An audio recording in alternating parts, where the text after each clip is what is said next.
à tous, bienvenue dans cette interview live.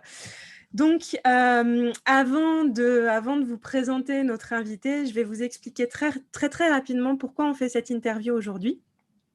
On fait cette interview parce que nous avons créé la Guilde des écrivains. La Guilde des écrivains, c'est une plateforme en ligne privée qui associe formation en ligne, coaching collectif et communauté d'entraide, communauté d'auteurs pour vous aider à écrire votre livre, fiction ou non-fiction, et vous aider à devenir un écrivain, à prendre les habitudes d'un écrivain, à trouver votre propre style. Et on pense que l'une des meilleures formations pour devenir soi-même un écrivain, en fait, c'est de lire autant que possible, de lire le plus d'auteurs possible, de découvrir le plus de plumes possible dans tous les genres qui existent. Et c'est pourquoi dans la Guilde des écrivains, nous organisons des interviews live d'auteurs de non-fiction, d'auteurs de fiction, justement pour vous permettre de les découvrir, pour vous permettre de découvrir leur quotidien d'auteur, de comprendre quel a été leur parcours, leur cheminement, comment est-ce qu'ils construisent leurs livres, comment est-ce qu'ils retranscrivent les émotions, toutes ces choses qui sont très enrichissantes et très inspirantes. Et donc, c'est pour ça qu'aujourd'hui, nous recevons Sandrine Roudex. Bonjour Sandrine. Bonjour à tous. Bienvenue dans cette interview. Merci d'avoir accepté cet échange tous ensemble pendant 1 heure pour découvrir, on va découvrir votre ouvrage, le dernier qui est paru, et puis surtout découvrir votre quotidien d'auteur. Je vais vous présenter, parler un petit peu de vous avant qu'on commence l'interview. Vous avez publié 4 ouvrages, donc aux éditions Flammarion, aux éditions Mercure de France et aux éditions Le Passage, si je ne dis pas de bêtises, dont le dernier sorti que personnellement j'ai vraiment adoré, qui s'appelle « Ce qu'il faut d'air pour voler ». Donc voilà, je vous le montre à tous avec une couverture que j'aime énormément. Pour vous présenter Sandrine, j'ai décidé de vous lire tout simplement la toute petite biographie qu'on trouve sur son site internet, parce que je trouve qu'elle vous résume très bien, Sandrine. Je la trouve très belle et je trouve que c'est ce que j'ai ressenti de vous en fait en lisant votre livre. Donc je vous partage ça à tous. Je suis une raconteuse de gens, une raconteuse de vie personnelle. Ce qui me plaît et m'enthousiasme et m'émeut, c'est d'interroger les parcours intimes dans des romans et parfois des chroniques ou des scénarios. Observer, décortiquer, dénuder les mouvements intérieurs, éclairer le moi, mettre en scène les nœuds relationnels et les non-dits. Tous ces voyages immobiles qui nous font batailler puis triompher de nous-mêmes.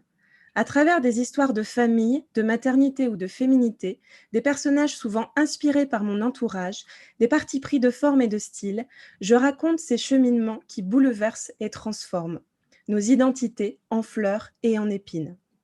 Donc j'aime beaucoup cette présentation. Et avant qu'on commence l'interview, je voudrais vous parler très rapidement du livre de Sandrine, donc « Ce qu'il faut d'air pour voler », celui que je vous ai montré juste avant.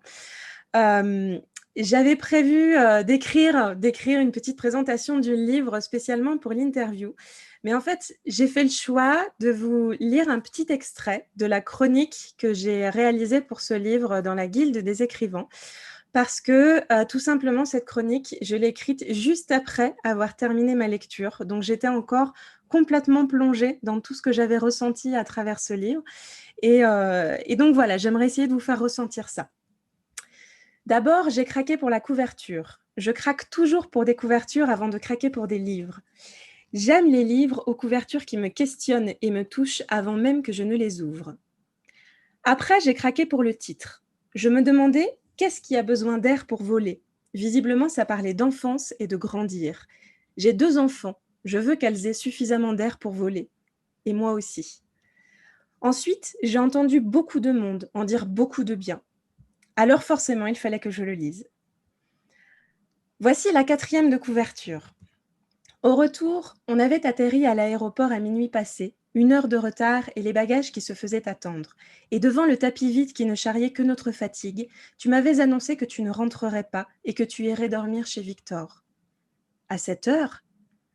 Incliné vers moi, avec ta dizaine de centimètres en plus qui ne cessait de nous éloigner, tu m'avais expliqué que tu allais bientôt avoir 18 ans et que tu n'avais plus de compte à me rendre. Tu irais dormir chez Victor, que ça me plaise ou non. Donc le roman de Sandrine, c'est l'histoire d'une jeune maman et de son fils, de la relation qui les fait grandir tous les deux, ensemble et séparément, de ce qui se noue et se dénoue dans la présence comme dans l'absence, de la façon dont nous nous construisons avec, sans, grâce à et malgré que. 34 chapitres pour 34 séparations qui jalonnent la relation d'une mère à son fils, d'un fils à sa mère.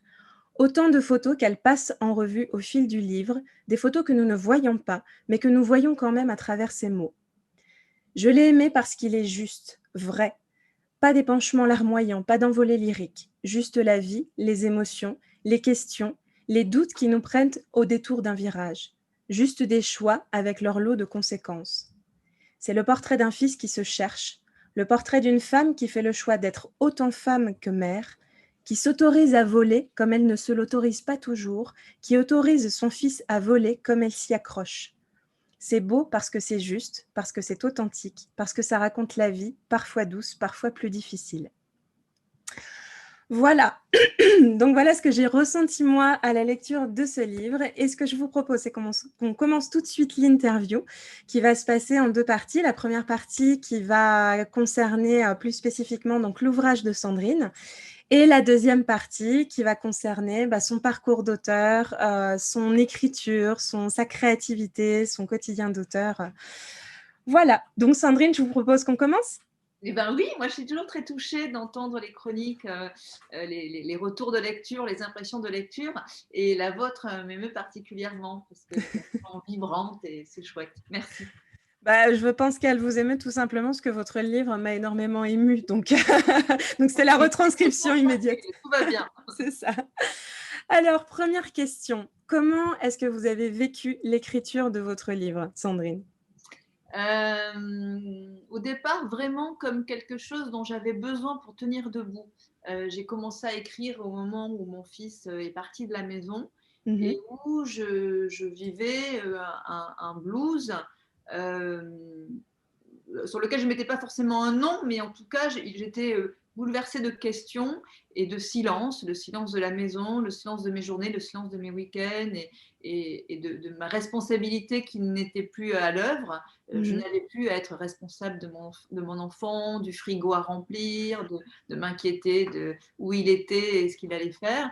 Et donc, naturellement, j'ai commencé à écrire ce que je ressentais, donc en partant de photos de famille, comme vous le dites, parce que c'était le moyen de le rendre vivant. Les photos de famille et les photos souvenirs, c'est un moyen de rendre les absents vivants et de se projeter dans le passé.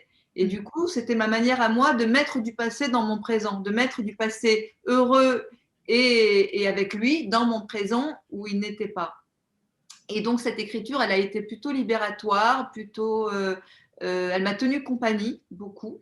Ce qui n'empêchait pas de certains moments difficiles parce que quand j'ai commencé à écrire et que je me suis rendu compte que j'allais visiblement écrire au plus près du jeu, au plus près de la première personne du singulier, mais ça, je pense qu'on y reviendra, ça voulait dire que tout ce que j'allais dire, c'était vrai. Et donc, et ça m'obligeait par honnêteté intellectuelle à aussi dire les choses qui s'étaient mal passées, où j'avais pas été à la hauteur, où j'avais rien compris, voilà, donc c'était à la fois cette écriture a été à la fois un moment, comme toujours, je pense, comme toutes les écritures, c'est fait de moments heureux et de moments plus douloureux. D'accord. Et justement, par rapport à ce que vous exprimez, je trouve que, je l'ai ressenti moi en tant que maman, ayant 2 petites filles et étant séparée de mes petites filles qui vivent avec leur papa à temps plein. Je trouvais justement que vous faisiez une retranscription extrêmement juste de vos ressentis par rapport à ces séparations avec votre fils, à ces retrouvailles, à tout ce qui se jouait dans la relation. J'ai trouvé que votre style était très simple, essentiel, vraiment sans fioriture. Et comment est-ce que vous avez fait pour exprimer cette justesse ? Est-ce que c'est quelque chose qui est venu spontanément ou est-ce que c'est quelque chose que vous avez travaillé au fil peut-être de vos relectures ou au cours de l'écriture ? Alors, je pense que la justesse ne se travaille pas. Je pense que la justesse, c'est un regard, c'est une sensibilité et c'est une adéquation avec le sujet à ce moment-là. Et je suis heureuse que vous trouvez ça juste. Je pense que c'est subjectif. Je pense que tout le monde peut y trouver ou pas un écho à son histoire, mais peut-être pas. Et dans ce cas-là, peut-être on peut se dire que ça ne sera pas juste pour eux. Donc, je ne pense pas que la justesse se travaille. Il y a pour moi dans l'écriture 2 phases. Il y a vraiment une phase de premier jet où on écrit. Et j'ai vraiment cette image toujours, je donne des ateliers d'écriture aussi par ailleurs, et je leur dis toujours, c'est comme un militaire qui arrive, qui rentre de sa grande virée au bout du monde, voire même de sa semaine à Biscarrosse dans un camp militaire d'entraînement. Il arrive avec son barda, son gros sac militaire, et pouf, il le pose sur la table, et le sac dégueule d'affaires propres, sales, et ainsi de suite. Et pour moi, c'est vraiment ça, et cette première partie d'écriture, j'ai toujours fait ça, c'est-à-dire que j'écris sans me poser aucune question de style, de sens, rien du tout. J'écris ce que j'ai à sortir, et je crois que c'est le meilleur moyen d'être juste, pour le coup, c'est de ne pas se censurer, c'est de ne pas passer par le filtre de la tête, et de n'être que en lien avec son ventre, avec ses émotions, avec ce qu'on a à dire, ce qui déborde. Parfois, c'est des émotions, parfois, c'est des explications, parfois, c'est un imaginaire très fort. En tout cas, il y a quelque chose. Un auteur, c'est quelqu'un qui a besoin de s'exprimer, qui a des choses à dire. Donc, je pense qu'il y a vraiment, pour moi, en tout cas, une première phase où on ne se pose pas de questions et on y va. Et d'ailleurs, avant, j'ai beaucoup voyagé. Maintenant, je ne voyage plus trop. En même temps, la période n'est pas trop au voyage. Mais lorsque je voyageais, j'avais un carnet et j'écrivais. Je partais toute seule dans un coin du monde et j'écrivais ce qui venait sans me poser trop de questions. Juste, voilà, à ce moment-là, il y avait une émotion, il y avait une couleur, il y avait il y avait une scène dans la rue où il y avait quelque chose qui se passait dans ma tête. J'écrivais sans me poser aucune question et je rentrais, je tapais, dactylographié, je tape muscré, c'est pas français mais c'est pas grave, je dactylographiais mes notes écrites sur des carnets. Et je continuais pendant un temps, pendant 6 mois, pendant un an. Et au bout d'un an, je me disais, OK, ça y est, ton barda est déposé, il y a de la matière, maintenant, qu'est-ce que tu en fais? Et dans ce deuxième temps, je pouvais vraiment transformer, changer, me dire, ah bah oui, en fait, il y a un sujet. Le sujet, vous voyez, ça ne vient pas forcément tout de suite. Sur celui-ci, le sujet était là tout de suite parce que je savais que je voulais écrire sur la séparation mère-enfant, puisque c'était ce que je vivais, mais je ne savais pas trop comment. Et donc, en partant de ces photos, eh ben, j'ai regardé ces photos et j'ai commencé à écrire. Et donc, il y a plein de photos sur lesquelles j'ai écrit que je n'ai pas montré dans le livre, parce que parfois, je me suis rendu compte, une fois que tout a été posé, à ce moment-là, je me suis rendu compte que certaines photos n'avaient pas de sens ou n'étaient pas raccord avec mon sujet. Étaient trop loin de la séparation, ou bien c'était que des photos fusionnelles, parce que c'est vrai aussi que dans nos albums de famille, on a beaucoup de photos où on est tous tout sourire, on est tout heureux. Or moi, je voulais quand même creuser aussi l'autre façon, l'autre versant de l'histoire. Donc ce premier jet, j'écris au kilomètre, ce qui me vient sur toutes les photos. Deuxième temps d'écriture, je me relis. Je réorganise dans quel sens je le fais, chronologique, pas chronologique. À ce moment-là, je commence à me dire, OK, en fait, il va y avoir une photo par année de vie. Et donc, dans cette année de vie, il faut vraiment que je choisisse la photo et la scène qui soit le plus emblématique d'un moment de fusion ou de diffusion. Parce que écrire sur la séparation, c'est évidemment écrire aussi sur l'attachement, puisque l'un ne va pas sans l'autre. Et donc, à ce moment-là, je travaille la structure dans un deuxième temps. Mais c'est vraiment particulier parce que la structure, sinon il faut quand même la travailler dans un premier temps. Mais voilà, sur ce livre-là, voilà comment j'ai fait. Et dans un deuxième, troisième temps, là, il y a la langue. Et la langue, à ce moment-là, il y avait déjà beaucoup de choses écrites en matière, mais après, c'est le moment où on est comme un sculpteur et où on sculpte, où on enlève tout ce qui déborde, où on rajoute parfois. Moi, j'ai travaillé, je voulais que ça soit poétique, je voulais que cette tendresse qui lie ce lien mère-enfant, il aille aussi vers de la poésie, il aille aussi vers de la douceur, qui compense la violence de certaines scènes. Voilà. Donc ça a été mes 2-3 temps d'écriture. Bah, en fait, on en revient exactement au travail du sculpteur, c'est-à-dire on commence par récolter son matériau, on commence par faire, souvent le sculpteur va faire un premier dessin de son livre pour poser ce qu'il a en lui et puis voir ce qu'il pourrait utiliser, avec quoi il pourrait faire une œuvre. Et puis il va commencer à tailler grossièrement son bloc d'argile ou de marbre, et puis pour commencer à dessiner un petit peu la forme générale, et puis ensuite il va repasser dessus, il va affiner, il va mettre encore des coups de burin à droite à gauche, et puis au fur et à mesure affiner, ciseler son œuvre jusqu'à la polir, jusqu'à obtenir l'œuvre finale. Je pense qu'on peut vraiment comparer le travail d'écriture au travail du sculpteur. Tout à fait, c'est exactement ça. Moi, ce que j'ai beaucoup aimé dans votre livre aussi, c'est la structure de votre livre. Donc, je l'ai dit tout à l'heure. Donc, c'est 34 chapitres pour 34 photos, c'est bien ça?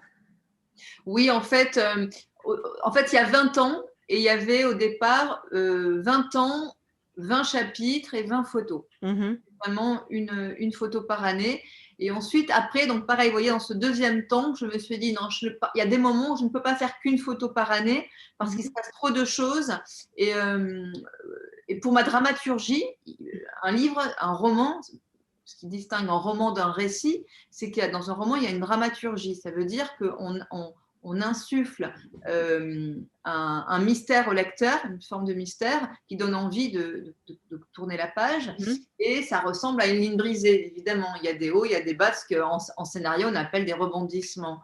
Et il y avait certaines années où il y avait deux rebondissements très forts. Par exemple, un moment de grande fusion, puis un moment de rejet absolu, et puis encore un autre mouvement. Et donc, sur certaines années, j'ai 2, 3 chapitres qui rajoutent des moments de séparation. Donc, en gros, c'est 20 chapitres, mais finalement, il y en a 34 parce qu'il y en a aussi 2 ou 3 qui sont des chapitres de début et de milieu et de fin, en fait, il y a une partie de flashback. Mmh. Puisqu'en fait, mon fils est parti à 17 ans, donc il y a la première scène où il a 17 ans, il s'en va, et à partir de là, je remonte le temps, donc je vais à moins de 18 ans, moins de 19 ans même, 2 ans avant sa naissance, je vais remonter les années pour réarriver au moment où il a 17 ans, Mmh. et ensuite, il y a une deuxième partie du livre qui continue, qui est jusqu'à ses 20 ans. Voilà. Donc, le principe, c'est ça, c'est un chapitre par année de vie et par séparation, et puis après, je me suis un peu arrangée. Et alors du coup, pour cette structure, vous nous avez expliqué que c'est un livre qui vous est venu, très spontanément par rapport à ce que vous viviez et par rapport à cette plongée dans les souvenirs que vous aviez ressenti le besoin de faire dans les photos, de l'album de famille. Mais ensuite, comment est-ce que vous avez retravaillé cette structure pour aboutir à ce résultat-là, c'est-à-dire travailler justement cet arc brisé où on a des moments de haut, des moments de bas, des moments de retrouvailles, des moments de rejet, des moments de séparation, de présence, d'absence, etc., pour tenir le lecteur de page en page. Comment est-ce que vous avez retravaillé ça, si vous l'avez retravaillé? C'est-à-dire que lorsque je voyais qu'il y avait 2 scènes que j'avais écrites sur 2 photos, 2 années d'affilée, et que finalement la couleur de l'émotion était la même, c'est-à-dire au beau fixe, j'essayais de me rappeler si c'était vraiment ça, et si c'était ça, je gardais. Et donc, on peut imaginer une ligne qui monte en crescendo. Mmh.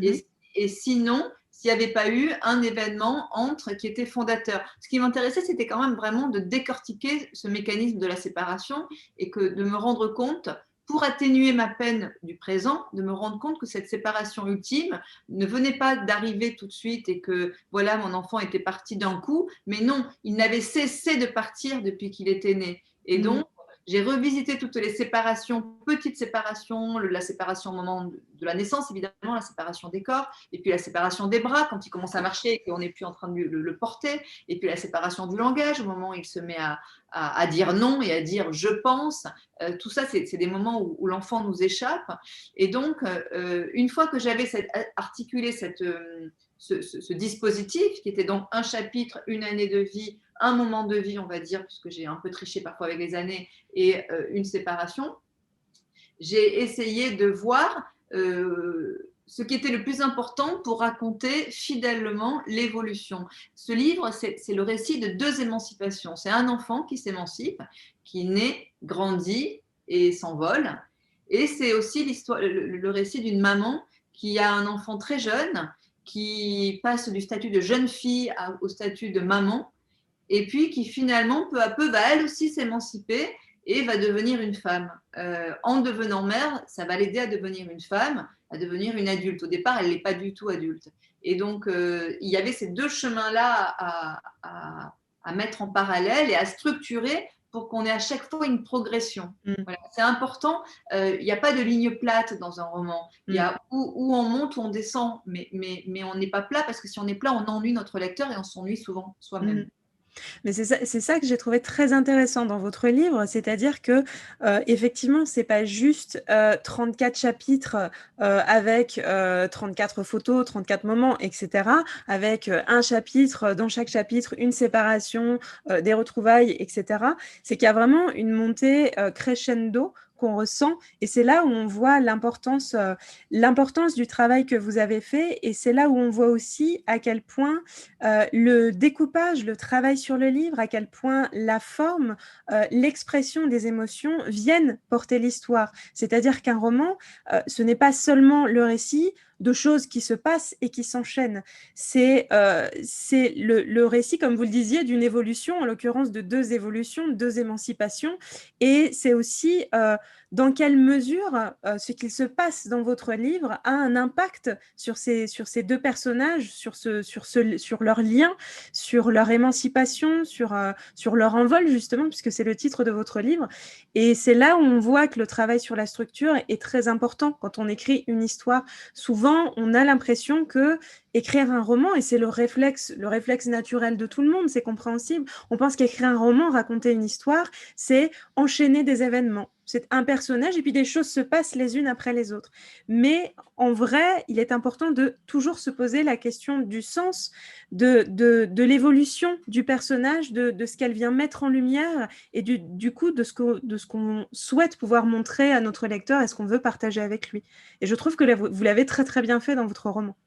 En fait, donc c'est mon 4e roman, et les précédents romans n'étaient pas des autofictions. Ils étaient inspirés largement de mon histoire de famille, de mes histoires de famille, mais tout était décalé, réinventé, transformé, des personnages nouveaux, enfin. Et donc ça, c'était vraiment une construction narrative et romanesque. Et dans celui-ci, le fait de faire une autofiction, donc où j'assume de dire je, et de m'appeler Sandrine, et mon fils s'appelle Malo, c'était un risque personnel, parce que c'est pas rien de raconter vraiment le vrai, les dessous de nos vies, mais c'était aussi un risque littéraire, parce que dans le milieu littéraire, Paris, très germano-pratin, l'autofiction, c'est un genre qui est décrié. Et moi, j'adore ça, lire de l'autofiction. J'adore lire aussi d'autres genres, mais l'autofiction, quand elle est bien faite, ça me touche aussi. Et moi, lorsque je me suis avouée que je n'arriverais pas à traiter ce livre avec la distance suffisante, que donc à l'inverse, j'allais faire vraiment le contraire, et je me suis dit, ok, ben, tu n'arrives pas à prendre la distance, et ben, dans ce cas-là, tu vas coller tout près. Tout près. Donc, c'est ce que j'appelle le pacte de vérité. J'ai fait un pacte de vérité avec moi-même, et je me suis dit, ok, tout est vrai, tu ne trahis rien, pas le réel, pas les émotions, pas les gens, tu dis tout ça. Ça voulait dire quand même ne pas avoir un récit bêtement, enfin pas bêtement, c'est pas le mot, pardon, mais ne pas avoir un récit forcément exactement chronologique, comme un journal intime où on dit voilà, il m'est arrivé ça. L'autofiction, pourquoi c'est décrié? Pourtant, hein, Rousseau a commencé à en faire, et plein d'autres, et souvent des hommes d'ailleurs, alors qu'aujourd'hui, souvent on dit que c'est de la littérature féminine, que c'est les émois féminins qui se confient. Ce que je voulais prouver, c'est que raconter de l'autofiction n'empêche pas une construction romanesque avec une structure, des questions de dramaturgie, d'arches de personnages. Je suis aussi scénariste, et c'est vraiment aussi ça. Et donc, tous les apprentis écrivains commencent la plupart à 95% par écrire sur leur vie, et c'est normal parce que c'est un super matériau. Pourquoi on s'en priverait? C'est génial. Donc, il y a ceux qui arrivent à complètement décaler, donc ils mettent leur vie, mais en inventant un personnage, en se mettant dans la peau d'une femme, d'un homme et inversant les choses. Ceux qui disent que c'est pas eux, mais ils changent les prénoms et puis en fait c'est eux. Et c'est très bien aussi. Et il y a ceux qui, comme moi, cette fois-ci, parce que le sujet s'y prêtait, parce que mon fils existe et est là, et que je ne me voyais pas lui donner un autre prénom et une autre histoire. Enfin, je voulais tellement partager avec des mamans ce truc très intime et très, très vertigineux qui est le syndrome du nid vide, donc ce sujet de l'enfant, de l'envol, de l'oisillon, que j'ai fait d'autofiction, mais ça n'empêchait pas le travail romanesque. Et c'est ça que je vous encourage, apprentis écrivains, c'est que n'ayez aucun scrupule, aucune honte, soyez fiers, soyez heureux de travailler avec votre matériau familial, environnemental, le boulot, peu importe, l'inspiration est partout. Par contre, n'écrivez pas un journal intime, vous faites acte d'écriture, vous faites acte de littérature, et ça signifie qu'une fois que vous avez déposé votre barda, première partie, vous déposez. Comme dans un journal intime, on s'en fiche, on écrit, on dit tout ce qui sort. Une fois que c'est ça, ça y est. Maintenant, vous prenez votre casquette d'écrivain, de sculpteur, de mécanicien, et vous commencez à réfléchir à comment vous allez articuler tout ça pour que votre message d'auteur soit reçu par des lecteurs et partagé et universel, évidemment. Merci beaucoup pour ce conseil parce que justement, comme vous le disiez, il y a énormément de monde qui commence par ça, parce qu'effectivement, dans nos vies, on a un matériau tellement riche à utiliser, à raconter et à partager. Et on a plusieurs personnes comme ça dans la guilde des écrivains qui sont en train d'écrire une autofiction. Donc, c'est un excellent conseil. Ce que je vous propose, c'est de passer… Oui, vous vouliez dire quelque chose, Sandrine ? Rien. D'accord. Ce que je vous propose, c'est de passer à la deuxième partie, même si on a déjà bien commencé, parce qu'en fait, on a déjà bien parlé de processus d'écriture, de construction, etc. J'aimerais savoir quelles sont vos sources d'inspiration en général dans l'écriture. Je lis beaucoup de littérature contemporaine. Pourquoi? Et d'ailleurs, je lis beaucoup de premiers romans. Voilà. Ça aussi, c'est un conseil que je donne. C'est-à-dire que les classiques, pour moi, c'est très beau.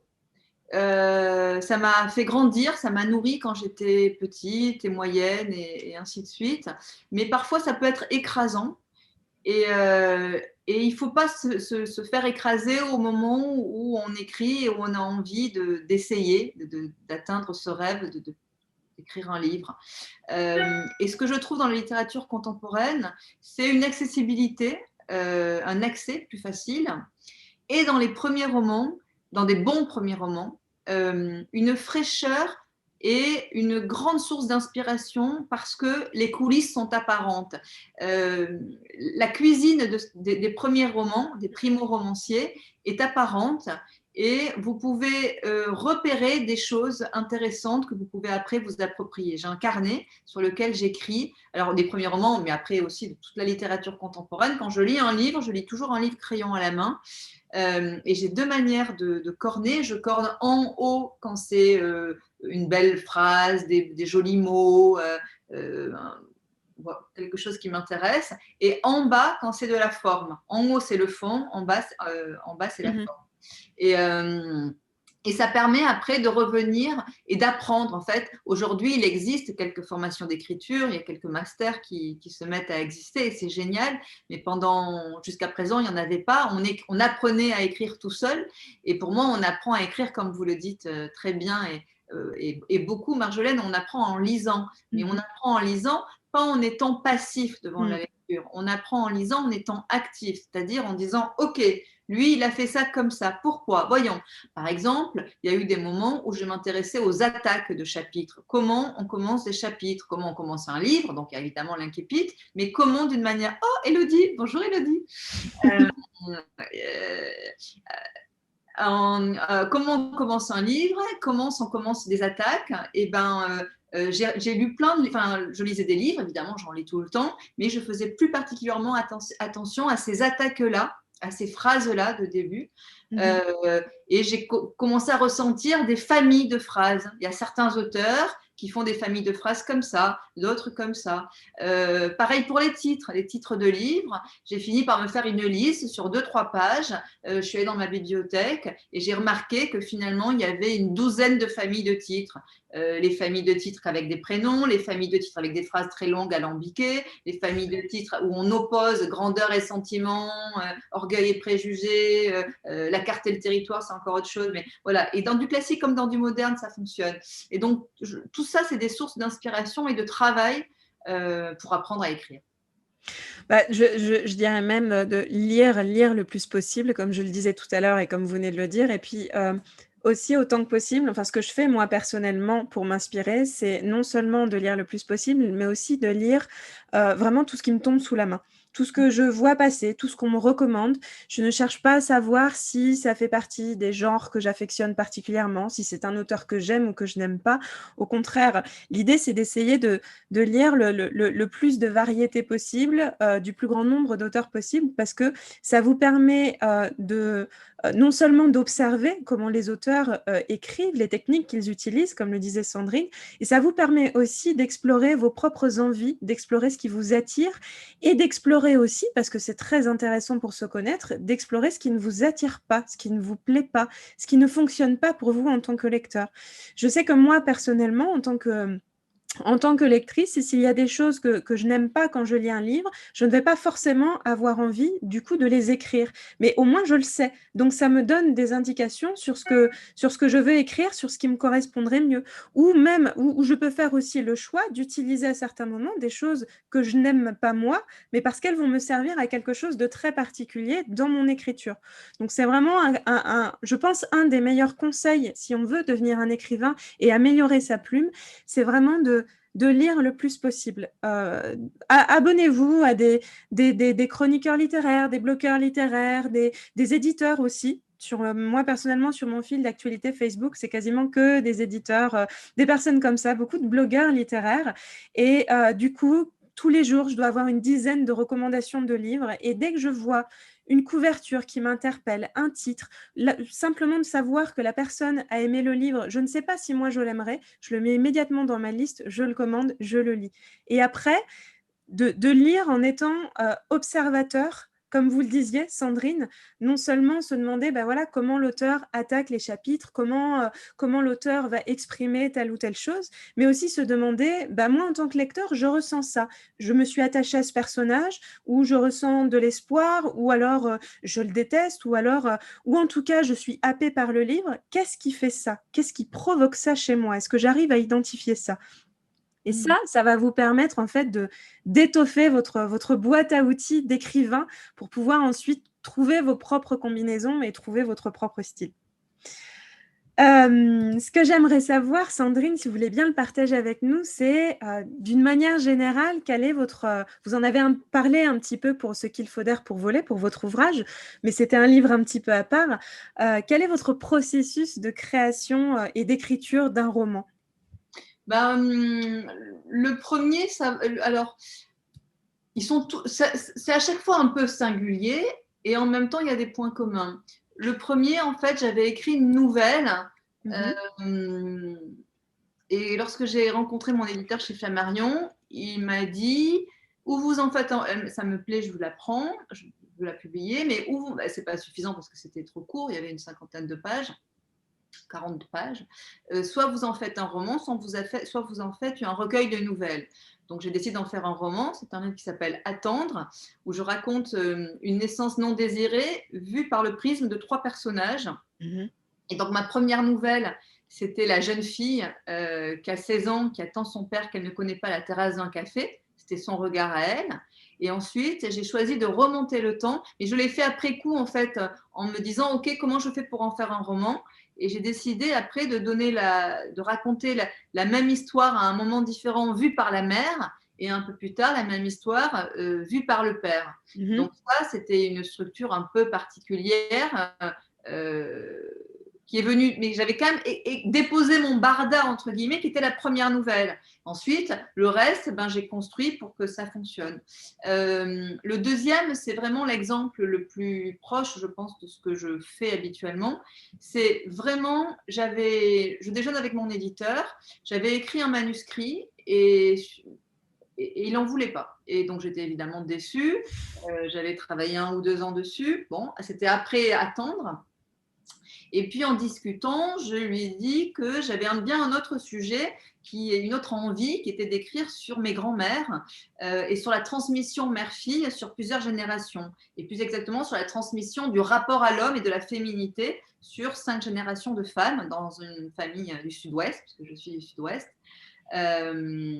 Franco-espagnol, et il me dit, ah, mais ça c'est une super idée, ça me plaît, ok, allez-y, travaillez. Bon, mais travailler, évidemment, sans contrat, sans sûr, sans rien ne s'assure. Et là, j'ai fait exactement la technique dont je vous ai parlé tout à l'heure, c'est-à-dire que j'ai commencé à écrire sur des carnets, à la maison, sur un ordinateur parfois dans un café en attendant quelqu'un pour déjeuner, n'importe où, n'importe quand, des choses qui me revenaient sur cette relation mère-fille, en l'occurrence.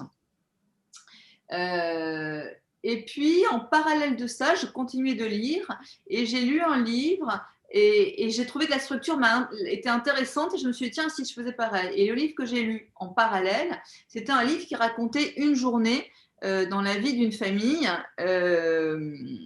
un peu qui vont se retrouver ensemble.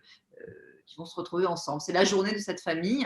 Un peu comme le film du Québécois, j'ai un grand de Xavier Dolan qui est tiré d'une pièce de théâtre, l'avant-dernier, qui a été joué avec Marion Cotillard, avec... Ça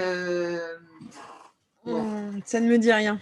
C'est pareil, c'est un jeune homme qui revient voir sa famille pour le temps d'un week-end. Bon, donc c'est une structure qui a été utilisée plein de fois. Ça aussi, les structures, quand vous lisez les livres, faites-vous un petit récap dans votre carnet d'écriture, à bonne idée, des structures. En quelques mots, vous vous dites, tiens, lui, la structure, c'est chronologique. Ou bien la structure, c'est un chapitre passé, un chapitre présent. Et donc, la structure, une journée et tous les personnages qui parlent de cette journée, ça existe, ça a déjà été fait. Et je me suis dit, tiens, c'est intéressant si je prenais cette idée, mais que je l'appliquais à mon histoire, mon sujet, mes personnages. Et donc là m'est venue l'idée d'organiser un dîner d'anniversaire d'une grand-mère à laquelle mon héroïne, qui est une jeune fille de 23 ans, ne veut pas aller, et où on va suivre chacun des invités qui se préparent pour ce dîner. Mais on va les suivre dès le matin. Donc voilà, donc j'ai piqué cette idée dans ce livre-là, mais comme je vous dis, qui est aussi dans le cinéma, qui est aussi dans le théâtre, qui est aussi partout. Et après, je me la suis appropriée en me disant, bon, alors comment moi je voudrais faire? En fait, je voudrais que ça soit un chapitre par heure. C'est vrai que pour moi, la forme est importante. Il y a le fond et il y a la forme. Une fois que je sais de quoi va parler le fond, j'ai mon sujet et j'ai ma matière, en gros, que j'ai mon barda que j'ai déposé, il reste la forme. Comment je fais acte d'écrivain avec ma forme et avec mon fond. Et là, j'ai décidé d'écrire donc un chapitre par heure et par personnage. Et donc, il y avait un personnage qui était le personnage de 9 heures, et puis il y en avait un autre qui était le personnage de 10 heures et le personnage de 11 heures, jusqu'au moment où tout le monde se retrouve à 17 heures, et ça va durer jusqu'à minuit, 2 heures du matin, et voilà. Et donc, une fois que j'avais cette structure, et ben hop, pareil, j'ai récupéré tous mes morceaux que j'avais écrits et je les ai dispatchés en voyant où est-ce qu'ils pouvaient aller. Et puis après, j'ai cousu les moments ensemble parce il fallait bien les lisser, les lier, pardon. Voilà. Le troisième, j'avais envie d'écrire sur Diane Arbus. Donc, le deuxième s'appelle Les Petites Mères, celui sur la transmission mère-fille, les petites mères comme les petites mamans. Et le troisième, j'avais envie de sortir de mes histoires de famille, de sortir de mon environnement et d'écrire sur une photographe que j'adore, qui est Diane Arbus. Et donc, pareil, j'ai commencé à lire plein de livres sur elle, à voir plein de photos, à voir des expos, à regarder des documentaires. Et puis, j'écrivais ce qui me venait à côté. Parfois, c'était des points communs où je me retrouvais dans ce qu'elle faisait. Parfois, ce qu'elle faisait m'interrogeait parce que moi, je ne me serais pas du tout retrouvée. Donc, du coup, je me questionnais et j'écrivais des petits trucs comme ça. Et là, rapidement, je me suis dit que j'allais reprendre cette idée d'un chapitre par heure. Sauf que pour elle, j'ai voulu raconter sa dernière nuit. Elle est morte en 71 à New York, seule dans son appartement. Et donc, moi, j'ai décidé de mettre en scène cette dernière nuit. Donc là, ce livre-là, il commence à 21h et il finit à 6h du matin, au moment où on la découvre morte. Voilà. Et donc, après, ben, pareil, j'ai rentré la matière que j'avais et j'ai complété avec la matière qui me manquait. Voilà. Mais en fait, dans l'ensemble de vos ouvrages, la temporalité est quelque chose qui prend une place très importante dans la structuration de vos livres. Oui, en fait, j'ai souvent dit en interview que j'avais l'habitude d'écrire des voyages immobiles. Ce qui m'intéresse, ce n'est pas le voyage horizontal où on part d'un point A pour aller à un point Z, mais c'est le voyage vertical où on part de la surface pour aller dans le dessous des choses, dans le dessous des relations, dans le dessous des identités. Voilà.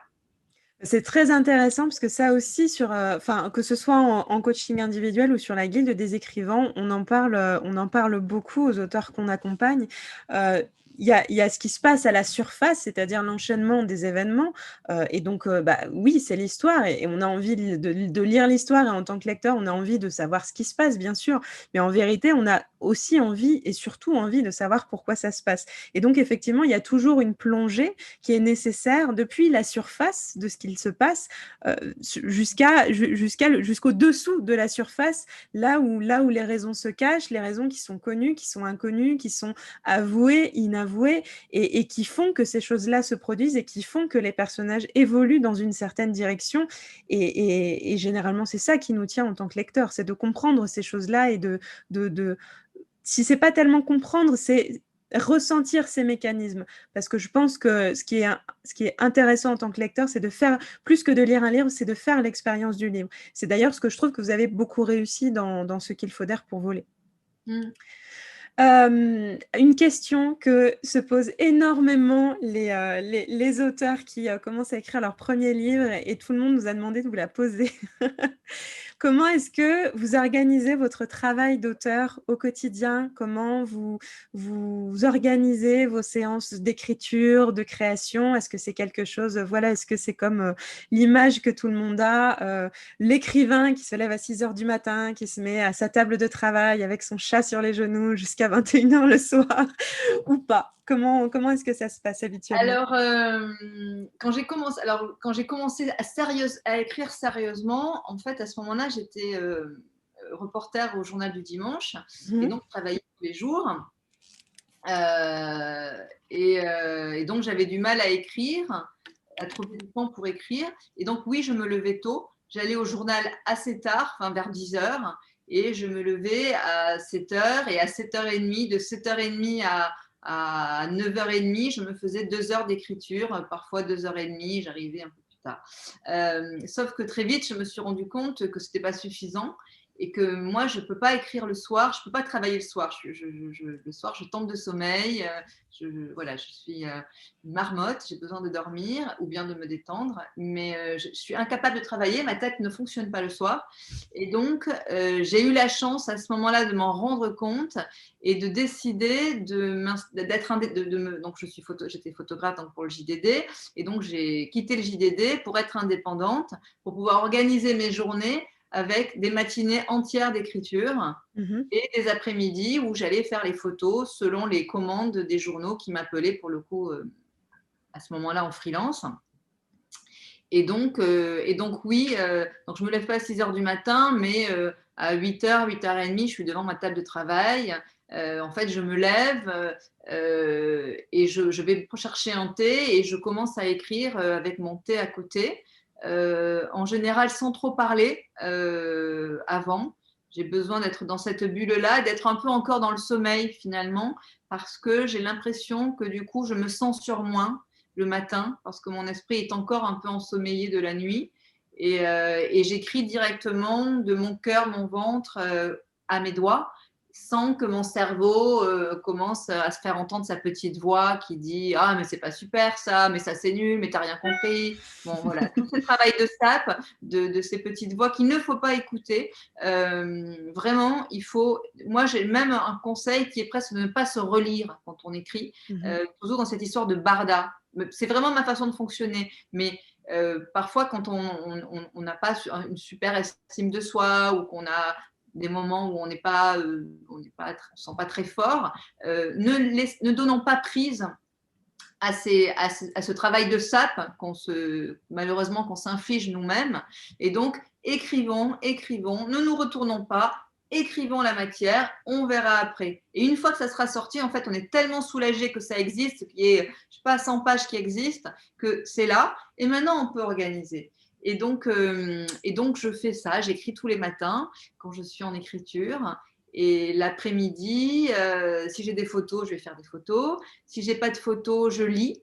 Je vais au cinéma, ou je fais de la compta. Enfin voilà, c'est pas que joyeux, hein, c'est pas. Je fais des rendez-vous professionnels pour espérer avoir des projets. Et, voilà. Et j'écris le matin, voilà, sur 3-4 heures. D'accord. Et alors du coup, vous disiez justement, vous donniez comme conseil de ne surtout pas se relire pendant qu'on écrit, pendant qu'on pose toute sa matière première. Du coup, comment est-ce que vous relisez et retravaillez votre manuscrit une fois que vous avez le premier jet?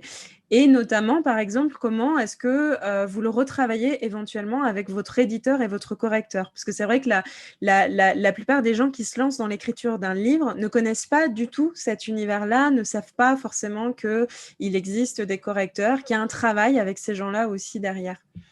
Alors d'abord, je travaille vraiment toute seule. Moi, je ne montre jamais un manuscrit qui n'est pas terminé, que j'estime pas publiable. Chez Flammarion et au Mercure de France, j'ai peu travaillé avec l'éditeur. Au Mercure de France, pas du tout. Chez Flammarion, oui, j'adore mon éditeur. Chez Flammarion, on a travaillé, mais c'était que des indications plutôt de sens assez générales. On n'était pas dans le détail vraiment. Et par contre, au moment de partir en impression, j'ai travaillé avec la correctrice de Flammarion qui, elle, m'a fait une lecture, mais qui est mot à mot, où elle piste les répétitions, elle traque les répétitions, elle traque évidemment les constructions qui ne sont pas grammaticalement injustes, mais elle n'est plus dans le sens. En fait, on n'est plus dans le fond, on est dans de la forme pure. Mmh. Donc, j'ai fait ça de ces deux manières-là. Pour cette fois-ci, pour ce qu'il faut dire pour voler, ça a été formidable parce que j'ai un éditeur formidable, c'est les Éditions du Passage, donc plus petite maison d'édition que Flammarion ou que Mercure de France, mais tellement plus exigeante, tellement plus pointue et tellement géniale parce que ça m'a vraiment fait progresser, ça m'a fait tirer vers le haut. Et là, l'éditeur a fait une lecture, c'était lui qui faisait autant le fond que la forme. Il m'a vraiment incité surtout à couper.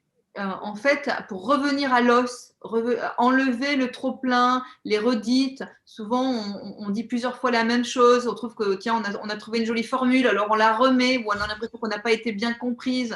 Et lui, il m'a fait couper tout ça pour vraiment être tout le temps sur le fil, ce qui explique que ça ne soit pas larmoyant. C'est pourtant un livre plein d'émotions, mais on n'est pas dans du pathos parce qu'on coupe tout ça. Et un autre conseil que je peux donner aux écrivains, c'est que souvent, vos entrées de chapitre ne sont pas les vraies entrées. Vos attaques, votre bonne attaque, elle est 3 lignes plus tard. Et la fin, c'est pareil. Les 3 dernières lignes de vos chapitres, relisez-les et regardez si vous ne pouvez pas les couper. Moi, dans ce qu'il faut dire pour voler, je les ai quasiment à chaque fois coupés. Ça veut dire qu'on a du mal à conclure notre chapitre et puis donc on rajoute une phrase et puis une autre et puis une autre. Et donc, pouf, on enlève et on reste sur le fil en équilibre pour pouvoir avancer dans le chapitre suivant et pour amorcer cet élan-là. Voilà, donc en fait, dans les grandes maisons d'édition, vous avez souvent 2 interlocuteurs. Un éditeur qui lit votre texte quand il arrive, qui vous dit oui, non sur le sens, qui vous dit oui, non sur le global, et il vous fait retravailler parfois, mais en gros, par exemple, tiens, ce personnage, il n'est pas assez fouillé, fouille-le un peu plus, mais c'est tout, il ne va pas nous dire quoi, comment, juste, tiens, il est pas autant présent que les autres, par exemple, donc voilà, il va nous faire des remarques comme ça. On va travailler et le texte va partir chez l'imprimeur, chez le photocompositeur d'abord, celui qui va mettre en forme. Et ensuite, quand le texte revient de chez le photocompositeur, c'est-à-dire mis en page avec le bon alinéa, la bonne police, le bon corps, là, il y a la correctrice qui passe et qui fait toutes les corrections mot pour mot. Et au passage, c'est la même personne qui a fait les deux, mais tellement mieux parce que du coup, les deux résonnent, la forme résonne sur le fond est lié à la forme et le texte gagne en profondeur et en force, je crois. Et alors, du coup, à quel moment est-ce que vous êtes prête à lâcher votre texte? À quel moment est-ce que vous sentez, si ce moment arrive, bien sûr, parce que ça dépend des auteurs, mais à quel moment est-ce que vous avez le sentiment que c'est bon, qu'il est achevé, abouti, qu'il est prêt à partir chez l'imprimeur? Il y a deux étapes en fait. Il y a la première étape où quand vous avez écrit tout seul, que voilà, il y a l'étape où il est prêt à être lu par un éditeur. Ce moment où je l'envoie à un éditeur, c'est le moment où j'ai envie de vomir. Si je pourrais vous dire ça comme ça, c'est-à-dire que je n'en peux plus de mon texte. Il m'insupporte, mais je peux plus le voir, je le relis, mais j'ai la nausée, je n'en peux plus. J'ai tout donné. Voilà, j'ai tout donné. Et donc là, à ce moment-là, je me dis, OK, là, il faut vraiment que tu le mettes de côté parce que vraiment, tu vas le jeter au feu dans la cheminée. Donc, ça ne sert à rien. Donc, à ce moment-là, je me dis, OK, je l'envoie. Il faut qu'il vole. Et puis, il faut que j'ai un retour parce que là, je ne peux plus tourner moi toute seule autour de mon texte. On se creuse, on creuse des ornières dans ces moments-là. Donc, ça, c'est la première étape. Quand l'éditeur le reçoit, il vous dit, oh, c'est super, je vais le publier. Bon, là, ça y est, vous n'avez plus du tout envie de vomir, vous êtes super heureuse. Par contre, maintenant, vous avez envie de retravailler. Donc là, c'est le moment où l'éditeur vous dit non, non, vous ne retravaillez pas tout là. Il y a des choses bien, donc on ne va pas tout recommencer. Au contraire, vous gardez. Par contre, on va peaufiner. Et donc là, on travaille ensemble. Et en fait, ça se fait naturellement parce qu'il y a 1 ou 2 allers-retours. Et puis, il est content, vous aussi. Et on y va, quoi. Voilà. Et ça se fait par petites touches comme ça? Là, c'est agréable. Et là, c'est agréable. Et là, vous êtes heureuse parce que vous avez l'impression d'avoir donné le meilleur, mais parce que vous êtes accompagnée, parce qu'il y a un regard extérieur. Je pense que c'est très difficile d'être jugé parti. Donc, on ne peut pas être un bon juge de ses propres textes. On peut le pousser à son maximum. Je vous dis, moi, vraiment, mon clignotant, c'est la nausée. Premier clignotant. J'envoie, on me dit que c'est bien, ok, il s'est passé 1 ou 2 mois, je le relis, ah ben oui, c'est pas mal, mais il y a des petits trucs à corriger et on corrige ensemble. Et puis de toutes les façons, il y a un moment donné où justement, il faut lui laisser assez d'air pour voler à ce texte et accepter de le laisser partir, de laisser des lecteurs s'en saisir et en faire la réception qu'ils vont en faire et le laisser vivre sa propre vie, quoi. Exactement. Comme un enfant, pareil. Exactement. Une autre question aussi qu'on nous a, plusieurs personnes nous ont demandé de vous la poser, je trouve qu'elle est intéressante.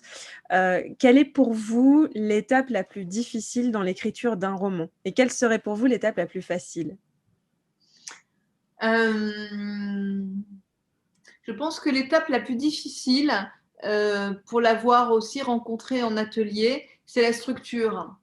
Ce qui est le plus facile, je pense, c'est que si on écrit, c'est qu'on a des choses à dire. Donc, l'inspiration, on l'a, a priori, même si on peut avoir certains jours une page blanche devant un chapitre ou un ventre mou, ce qu'on appelle un ventre mou. On a écrit 100 pages et puis on ne sait plus trop dans quelle direction aller. Mais justement, ce ventre mou-là, on le ressent si on n'a pas travaillé sa structure. Je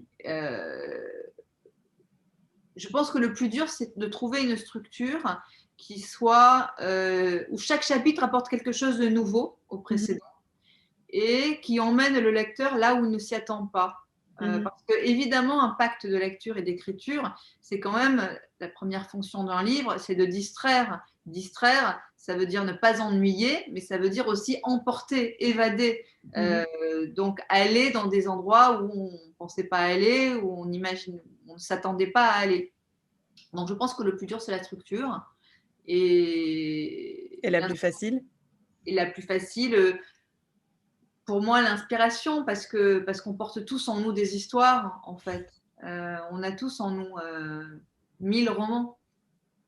Et alors justement, à propos de l'inspiration, j'imagine que ça vous est déjà arrivé, comme ça arrive à tout le monde, d'avoir des pannes d'inspiration, de vouloir vous mettre à votre livre ou à un nouveau livre, et puis il n'y a rien qui vient. Qu'est-ce que vous faites dans ces moments-là pour pallier les pannes d'inspiration? Ou pour, au contraire, peut-être vous en servir? Je lis. Je lis, je regarde des films, je regarde des films, je regarde des films. En fait, je me renourris d'enthousiasme. Quand j'ai une panne d'inspiration, alors d'abord, j'ai pas trop de panne d'inspiration au début d'un livre, parce que je vous dis vraiment, je pense qu'on a 1000 livres en nous. Et donc, moi, j'ai 1000 sujets sur lesquels, selon les jours, j'ai envie de travailler, mais j'en ai plein.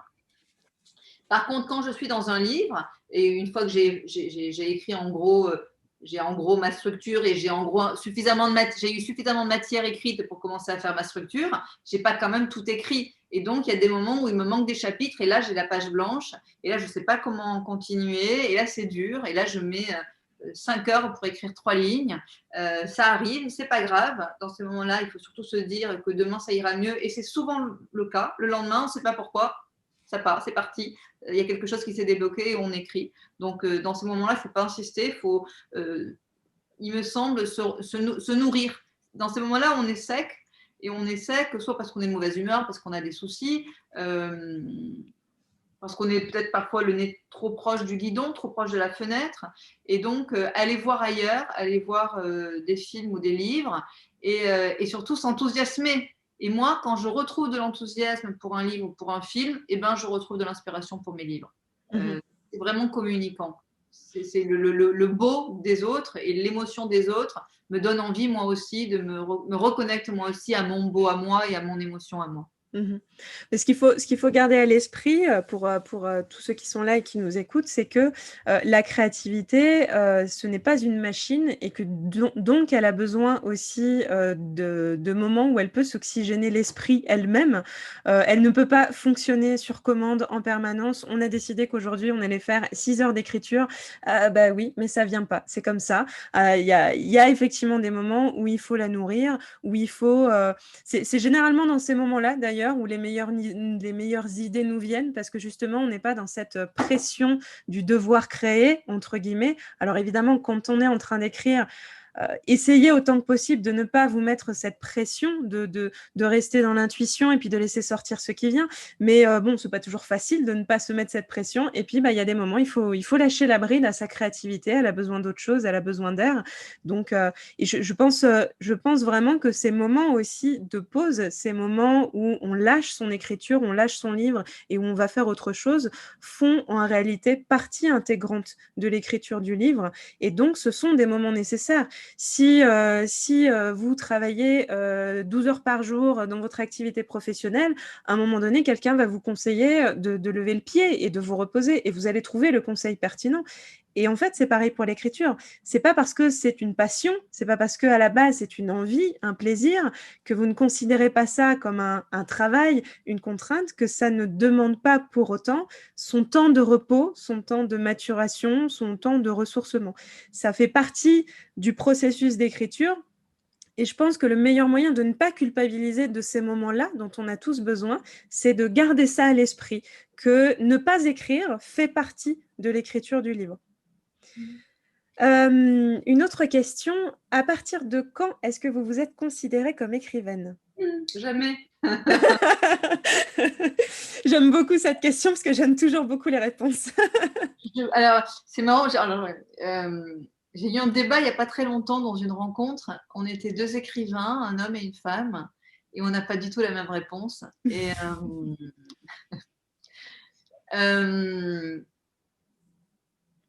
alors, j'ai commencé en tout cas, à dire que j'étais écrivaine. Je ne sais pas si je me sens vraiment, enfin, je me sens pas encore toujours cette légitimité-là. Et j'ai commencé à le dire. Je commence tout juste à le dire. En fait, je pense qu'on n'est pas écrivain lorsqu'on publie un premier roman. Je pense qu'un premier roman, c'est un cri, c'est quelque chose qui jaillit, et je pense qu'on est écrivain quand on a écrit plusieurs livres. Ça veut dire que c'est en écrivant qu'on devient écrivain, mais dans le écrivant, c'est pas en écrivant une fois. C'est même pas en écrivant 2 fois. Alors, est-ce que c'est 3 livres? Est-ce que c'est 4 livres? Est-ce que c'est 10 livres? Je sais pas bien, mais je pense que il y a vraiment une expérience. Être écrivain, c'est avoir une expérience d'écrivain. Mais l'expérience, on ne peut pas dire qu'on l'a au bout d'un livre, on ne peut pas dire qu'on l'a au bout de 2 livres. Enfin, moi, je ne peux pas. Au bout du 4e livre, là, ce livre-là, ça fait donc il est sorti cette année. Ça fait 5 ans que je n'avais pas publié. Mon dernier livre est sorti il y a 5 ans. Pendant ces 5 années qui viennent de passer, j'ai cru que je n'étais plus écrivain parce que je portais ce livre et que j'ai mis presque 3 ans à l'écrire quand même. Voilà, mon fils a 20 ans, il est parti à 17 ans, donc ça m'a pris 3 ans. Et donc, si je ne publiais pas, si je n'arrivais pas à partager mes émotions, mon histoire avec des gens, ben, c'est que je ne suis plus écrivain. Mais c'est très, très personnel. Je pense que, et derrière cette question-là, il y a la question de la légitimité qu'on se donne. Alors, j'allais dire hommes et femmes, c'est différent parce que la société nous a construit différemment avec plus ou moins voilà, de légitimité, de place. Voilà, et donc dans l'interview, dans la rencontre à laquelle j'étais, l'homme, je l'ai laissé répondre au début et il a dit, mais moi, il a dit, quand j'avais 6 ans, j'ai dit que plus tard, je voulais faire Céline. C'est joli comme expression, plus tard, je veux faire Céline. Et moi, j'ai dit, ben moi, quand j'avais 6 ans, je me disais que j'allais peut-être être rédactrice publicitaire parce que c'était pour moi le Graal de pouvoir écrire en gagnant de l'argent. Et donc, je m'étais dit rédactrice de pub. Voilà, peut-être que… et voilà, et donc lui, dès 6 ans, il savait qu'un jour, enfin, il pensait qu'il serait écrivain. Moi, aujourd'hui, j'en ai 46 et je ne sais pas encore si je suis écrivain. Je le suis quand les gens me disent qu'ils ont aimé ce que j'ai écrit, que ça les a touchés, que ça les a transportés. Et à ce moment-là, je me dis, OK, j'ai fait acte d'écriture, j'ai fait acte de littérature, j'ai transmis.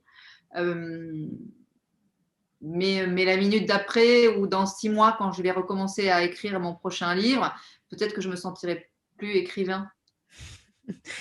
J'avais justement entendu un auteur dire un jour que finalement, un écrivain, ce n'était jamais qu'un écrivain, et ce n'est pas réducteur, c'est-à-dire quelqu'un qui apprend perpétuellement à écrire.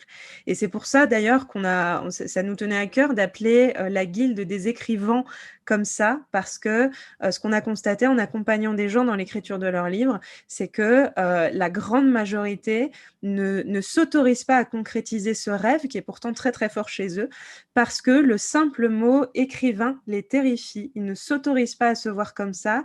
Ils ont l'impression que c'est un monde qui est complètement inaccessible pour eux. Et alors qu'en fait, finalement, un écrivain, c'est quelqu'un qui passe sa vie à apprendre à écrire. Je ne suis même pas certaine qu'il y a un moment donné où on est fini d'apprendre à écrire. Je pense de toutes les façons, notre écriture, elle évolue avec nous tout le temps. On renouvelle nos inspirations tout le temps, on découvre de nouvelles choses tout le temps. Donc, et je pense que de voir les choses comme ça peut aider à s'apaiser davantage par rapport à ça et à se voir, au lieu d'avoir peur de se voir comme un écrivain avec un grand E dans une espèce d'élite sur un piédestal, de se voir simplement comme un artisan des mots qui perfectionne son art au fur et à mesure et qui ne cessera jamais de le faire. Complètement. Une autre question, quelles sont vos peurs d'écrivaine, si vous en avez? Oui, de ne plus réussir à transmettre, de ne pas réussir à élever le débat, à rendre mes histoires personnelles universelles, parce que l'enjeu est là. Voilà, de ne plus réussir à publier. C'est pas simple de publier, même quand on est déjà publié 1 fois, 2 fois, 3 fois, on n'est jamais assuré d'être publié la fois d'après.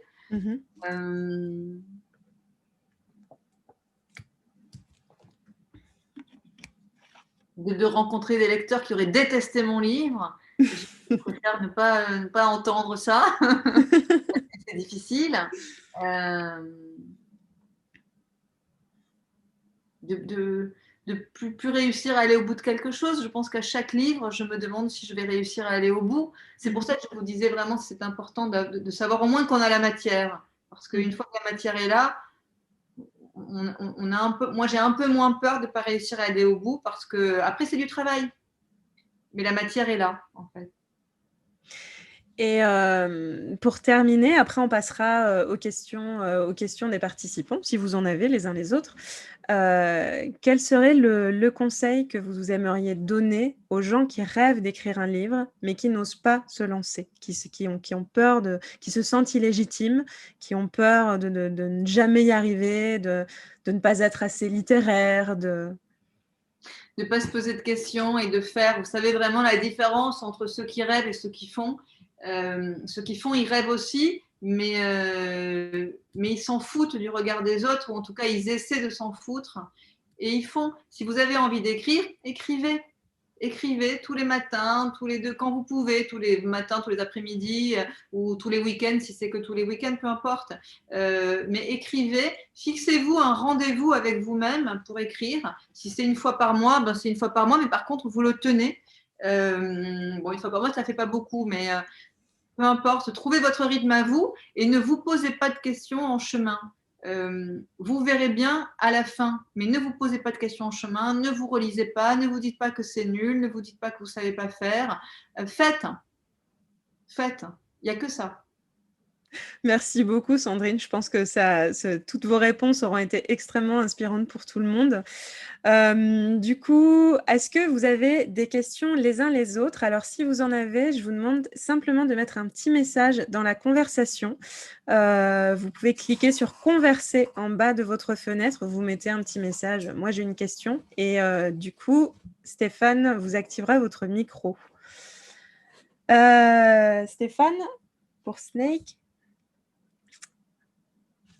Alors, Snake, est-ce que tu peux parler? C'est activé? Je lui Allô? Oui, c'est bon. Je ne mettais pas trop le micro parce qu'il y avait mon gamin qui était à côté qui toussait comme un malade, donc je voulais pas. Déjà, bonjour tout le monde. Bonjour. Bonjour. En fait, j'avais juste une question où, je jusqu'au long parce que j'essayais de voir ce qu'il avait. Est-ce que ça vous est déjà arrivé d'avoir des très grands moments de blocage où vous êtes limite offusqué, bloqué en vous disant mais c'est pas possible, j'arriverai pas à passer ce moment-là, et de vous dire comment je vais faire pour continuer ça? Est-ce que vous êtes resté sur ce blocage, vous êtes parti sur autre chose, et comment vous avez réussi à vous débloquer en fait de cette situation-là en fait? Alors là, par exemple, ça m'évoque un blocage. J'ai un manuscrit que j'ai pas publié, que j'ai écrit entre Diane dans le miroir, donc celui sur la photographe Diane Arbus, et celui d'aujourd'hui, ce qu'il faut dire pour voler. Entre les deux, j'ai écrit un manuscrit que j'ai envoyé à des éditeurs, et j'ai envoyé à mon éditeur, et qui n'a pas été publié. Et je vois bien pourquoi. En fait, c'est pas un bloc, enfin, c'est un blocage. Il y a un problème de structure que je n'arrive pas à résoudre. Je vois bien où est le problème, mais je n'ai pas de solution. Et donc, j'ai travaillé, retravaillé. J'ai essayé d'intervertir les chapitres, j'ai essayé de faire rentrer un personnage pour qu'il y ait une deuxième voix, j'ai essayé de faire rentrer un narrateur comme un chœur. Enfin, j'ai essayé de chercher des formes différentes. Donc, face au blocage, il y a deux choses. Tout à l'heure, je parlais, j'ai un blocage, je pose mon texte et je vais m'inspirer chez d'autres. Je lis, je regarde des films et je vois ce que ça m'évoque par rapport à mon texte. Et souvent, ça m'évoque des choses. Par exemple, je lis un livre, je suis en train d'écrire, je ne sais pas, sur la relation mère-fille, mais je suis bloquée à un moment de mon histoire. Elles sont dans la cuisine et il faut que le secret soit révélé. Je ne sais pas comment le révéler, par exemple. Ok, je suis bloquée. Je vais lire d'autres livres qui n'ont rien à voir, mais mon esprit, je pense que le vôtre est un peu fait par. Enfin, je pense que c'est vraiment humain. Mon esprit, il est toujours câblé sur son problème. Et donc, en lisant des histoires de fleurs, de chiens ou de savanes, il va quand même aller chercher des choses qui peuvent me servir dans mon histoire. Et donc, en marge de mes livres, au crayon papier, je rebondis sur des idées. Donc, blocage, je vais chercher ailleurs l'inspiration, ou bien je vais chercher dans les formes différentes. Donc là, je me rappelle dans la tête tout ce que j'ai pu lire de formes différentes et j'essaie de transformer mon texte avec une forme différente. Et en l'occurrence, le manuscrit dont je vous parle, j'y arrivais pas. Et donc, pendant 2 ans, je l'ai laissé tomber. Et dernièrement, donc, je donne des ateliers d'écriture à Paris Et dans un atelier d'écriture, j'arrêtais pas de, enfin c'était la 5e séance, et j'arrêtais pas de la répéter un truc. Et puis au bout d'un moment, je me suis dit, c'est ça qu'il faut que tu fasses. Et bon voilà. Et donc j'avais oublié de m'appliquer à moi-même. Et en l'occurrence, c'était, je leur disais, chaque chapitre doit avoir une question narrative. Et il y a une question narrative au livre général. Le livre général, le héros doit se poser une question narrative au début, qui est très simple, c'est va-t-il réussir à se réconcilier avec sa mère, à trouver le trésor, à se réconcilier avec son fils, à se séparer de son fils dans mon cas, et ainsi de suite, et ainsi de suite. Et tout d'un coup, je me suis dit, et toi, au fait, elle est où ta question narrative? Et j'ai compris qu'il n'y en avait pas vraiment, en fait, qu'elle n'était pas assez forte. Voilà. Donc, soit la forme, soit l'inspiration, soit on revient à de la technique pure d'écriture. Et cette technique-là, vous l'avez aussi dans les livres de scénario, en fait. La technique d'écriture, il faut apprendre à en regarder, mais les grandes lignes sont dans tous les bouquins de scénario. Ça répond à ta question, Snake? Oui, merci. Bon. Laetitia avait une question. Donc, Laetitia, nous allons ouvrir votre micro. Juste un petit instant. Oui. Bonjour Sandrine, bonjour tout le monde. Bonjour Laetitia. Oui, alors ma question, vous disiez plutôt que vous écriviez sur un carnet, que vous pouviez aussi écrire sur votre PC. Je voulais savoir un petit peu comment vous faisiez pour organiser tout ça, parce que ça peut être sur des moyens différents. Et comment vous faites pour ne pas vous emmêler les pinceaux un petit peu? Eh bien, en fait, j'écris sur… Alors, à Paris, j'écris plus sur des carnets parce que en ce moment, je suis tout le temps chez moi, donc j'ai pas besoin d'écrire sur un carnet, j'écris directement sur mon ordinateur. Mais avant, soit quand j'étais en voyage, soit quand j'étais en rendez-vous dans Paris ou dans un bus, dans le métro, et j'écrivais sur des carnets. D'abord, c'est toujours le même, évidemment, comme ça, j'ai tout au même endroit. Et le week-end, je retapais ce que j'avais écrit sur mon carnet sur mon ordinateur. Encore une fois, sans chercher à comprendre vraiment ce que j'ai écrit, sans chercher à organiser, sans chercher à structurer. Juste, j'avais des moments, des scènes qui me venaient, des personnages voilà. Et donc, je rassemble tout dans un dossier où je mets les choses au kilomètre. Un seul document Word, je mets au kilomètre tout ce que j'écris ou directement sur l'ordinateur ou ce que j'ai recopié de mes carnets. Et ensuite, vient un moment où j'imprime tout ça.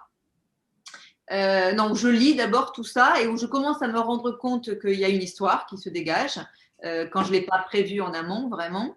Et là, je commence à rassembler les choses qui parlent de la même chose, soit c'est par époque, par exemple, ou bien par personnage, ou bien par sujet. Là, en l'occurrence, dans mon dernier, c'était le sujet de la séparation. Donc, je suis allée chercher tous les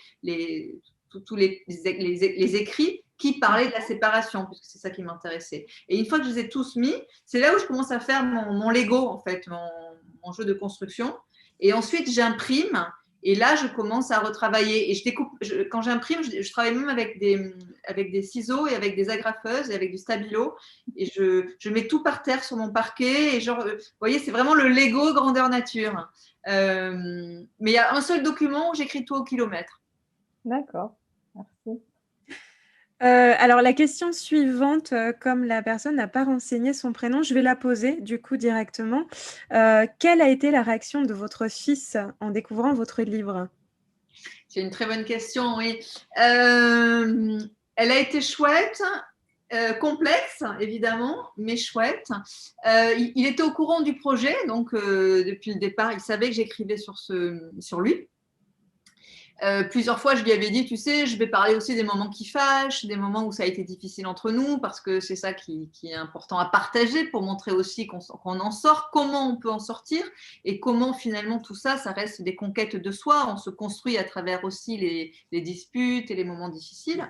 Et donc, il était au courant. Ensuite, quand j'ai eu fini le manuscrit, un premier jet, je lui ai dit, est-ce que tu veux le lire? Il m'a dit non, ça ne sera que ton regard, donc je le lirai quand il sera terminé, quand il sera publié. Là, j'étais un peu inquiète parce que je me disais, vaut mieux quand même qu'il lise avant plutôt qu'après, parce que s'il y a des choses qui le blessent, une fois que c'est imprimé, il va plus jamais me parler et ça va être tout l'effet inverse de ce que je souhaitais évidemment. Mais il a tenu bon.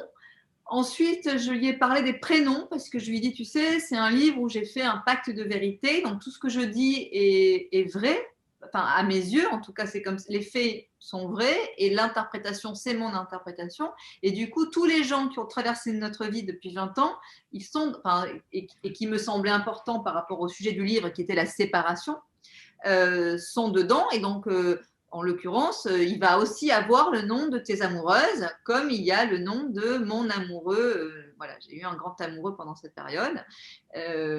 Et il m'a dit, et je lui ai dit, est-ce que ça te dérange? Si ça te dérange, je peux mettre des initiales, comme ça je reste dans le pacte de vérité, mais je mets une initiale. Ou bien je dis la jolie blonde, enfin, ou la voisine du 15e, enfin peu importe, j'aurais pu trouver une formule. Et il m'a dit, mais pour toi, tu as fait comment avec ton amoureux?